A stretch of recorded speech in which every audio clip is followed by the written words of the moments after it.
बड़ी सहूलियत का चक्कर ये है स्वामी जी कि लोग पार्टीज में जाते हैं और प्लास्टिक प्लेट का इस्तेमाल करते हैं, बॉटल का इस्तेमाल तो कैसे बेम्बू के भी बहुत प्रकार के, बहुत जूट के बहुत अच्छे अच्छे झोले आ गए हैं जी।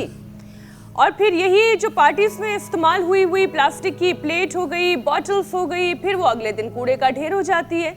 स्वामी जी इसकी भी बात करनी जरूरी है क्योंकि इससे प्रकृति पर बहुत बुरा असर पड़ रहा है। प्लास्टिक को रिसाइकिल करना ये बहुत बड़ा टास्क है।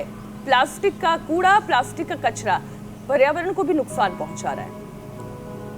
अरे प्लास्टिक के पहाड़ दिल्ली में चारों तरफ, जिधर से घुसो, गुड़गांव की तरफ से घुसो, फरीदाबाद की, हरिद्वार की तरफ से घुसो, करनाल की तरफ से, और 8-8, 9-9 मंजिले पहाड़ जमे हुए हैं प्लास्टिक के।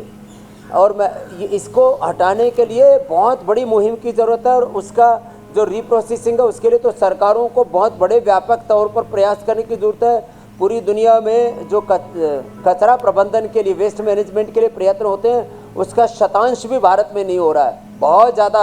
अब इसको हमें वहाँ ग्रीन कचरा अलग इकट्ठा करते हैं, उसका खाद बना देते हैं, प्लास्टिक का कचरा अलग इकट्ठा करते हैं, लोहा लक्कड़ अलग इकट्ठा करते हैं। ये इस अवेयरनेस के लिए तो हमें व्यापक तौर पर सख्त कानूनन प्रयास और समाज में भी बहुत गंभीर इसके लिए जागृति और प्रतिबद्धता। जैसे मैंने बैंकों में देखा, पीएनबी, एसबीआई, वहाँ बड़ी बड़ी मीटिंग्स में हमें भी जाना होता है क्योंकि हमारे बड़े बैंक हैं एसबीआई और पीएनबी आदि।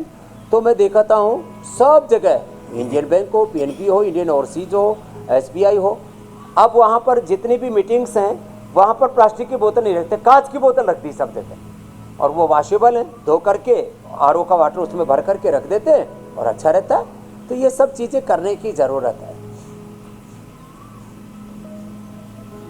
स्वामी जी रोकथाम की ही बात और कर लेते हैं। इंडिया टीवी से भी प्लास्टिक की बोतल हटाओ। हम तो अपना थर्मस लेकर चलते हैं हम भी पानी के लिए प्लास्टिक के ऊपर डिपेंडेंट नहीं, हम भी कोशिश कर रहे हैं स्वामी जी। अब जैसे मान लीजिए मेहमानों को कांच की बोतल रख दो मेहमानों के लिए, और घर में यूज होने वाले बच्चों के टिफिन, हमारे टिफिन, वो सब कांच पर आ गए हैं। एक परिवर्तन तो हमारे भी अपनी लाइफस्टाइल में हुआ है जब से हमने आपके साथ ये योग और आयुर्वेद की जर्नी शुरू की है। हो गए।